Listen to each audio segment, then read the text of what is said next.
E aí, galera, sejam todos bem-vindos a mais uma aula aqui com o professor Marcos. E o tema de hoje da nossa aula é ONU, Organização das Nações Unidas. Vamos estudar hoje a origem, a estrutura e os objetivos desta aqui, talvez seja a mais importante das instituições internacionais, certo? Então vamos ao processo, né, que deu origem a esta instituição. Bem, vamos aí para o início do século XX. Sabemos que tivemos dois grandes conflitos no início do século XX: Primeira Guerra Mundial e Segunda Guerra Mundial. E quando a Primeira Guerra Mundial, enfim, acabou, nós tivemos a definição da Liga das Nações Unidas. Né? Então, a Liga das Nações Unidas foi a instituição que precedeu a Organização das Nações Unidas. Então, nós tivemos ali, após a Primeira Guerra Mundial, o surgimento da Liga das Nações Unidas, mas que fracassou porque as principais potências do momento não aderiram à Liga das Nações, como os Estados Unidos e a própria Alemanha. Então nós não tínhamos um poder de decisão político e até mesmo poder estrutural, militar necessário para que funcionasse a tal instituição.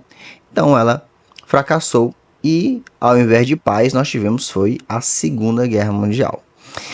E quando acabou a Segunda Guerra Mundial, as nações viram a necessidade de formular novamente esta ideia de ter uma instituição que promovesse a paz e a cooperação entre as nações no máximo aí possível.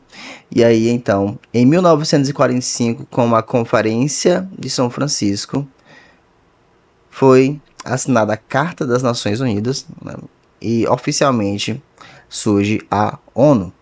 50 países assinaram esta carta e então a ONU começa suas atividades. Então, ela é a instituição que sucedeu à Liga das Nações Unidas após seu fracasso e começa suas atividades em 1945. O objetivo, o mais claro que todo mundo sabe, é a manutenção da paz, ou pelo menos a tentativa, né, uma vez que a paz mundial, de fato, ela não foi atingida. Após 1945, nós não tivemos um conflito em escala mundial, mas tivemos várias guerras neste período. Tivemos muitos conflitos até mesmo bem significativos, como a Guerra da Coreia, a Guerra do Afeganistão. Nós tivemos a invasão do Iraque, nós tivemos vários problemas dentro deste espaço de tempo.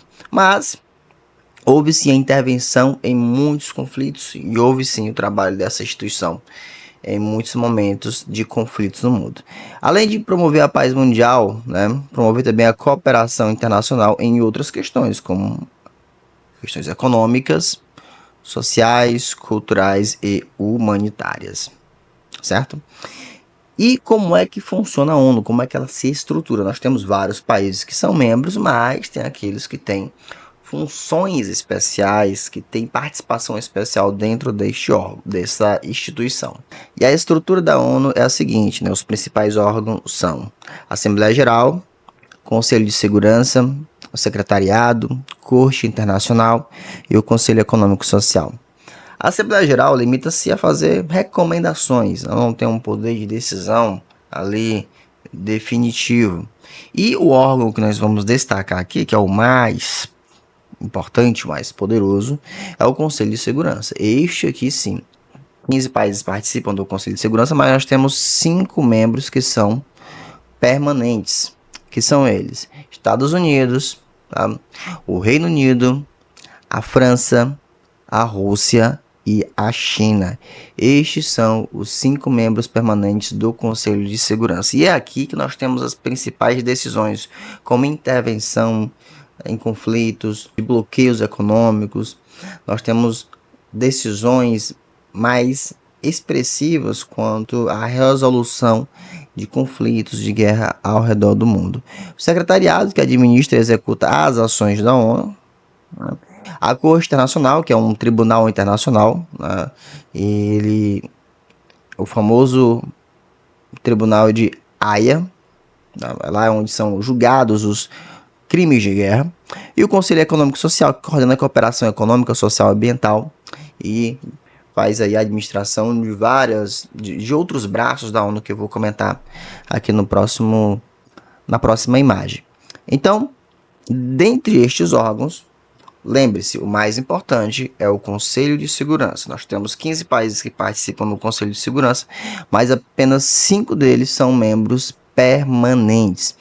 No entanto, como a ONU, né, foi estruturada aí de 1945 adiante, nós temos podemos dizer, uma defasagem dessa organização e a tentativa de atualizar esta estrutura. O Japão, Brasil, Índia e Alemanha, por exemplo, tentaram reformular aí o Conselho de Segurança, tentando ter assentos permanentes neste órgão. Eles apresentaram essa proposta, ela não foi para frente, mas não houve a desistência ainda, né, de fato, desta ideia. O que acontece é que para eles serem aprovados é necessário que haja a aprovação de todos os membros, o que pode não acontecer por causa de algumas divergências geopolíticas que esses países têm, como por exemplo a Índia com o Paquistão, o Japão com a China.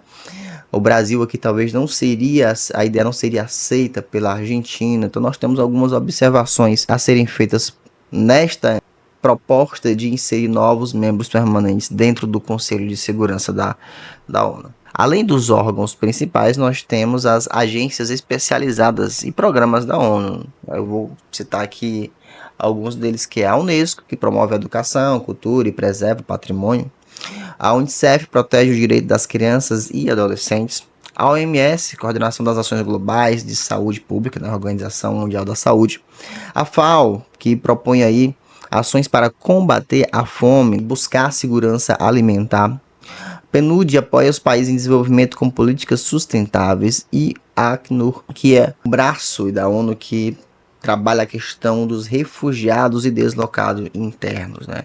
Estabelece algumas regras, estabelece algumas obrigações para os países, as nações, quanto à receptividade de imigrantes que são refugiados ou deslocados internos. Vale lembrar que muitos hoje põem em xeque a ONU enquanto uma instituição que pode resolver conflitos. Nós temos aí conflitos em andamento, como a guerra da Ucrânia com a Rússia, a guerra de Israel com os palestinos, que visivelmente, né, promove uma barbaridade naquela região.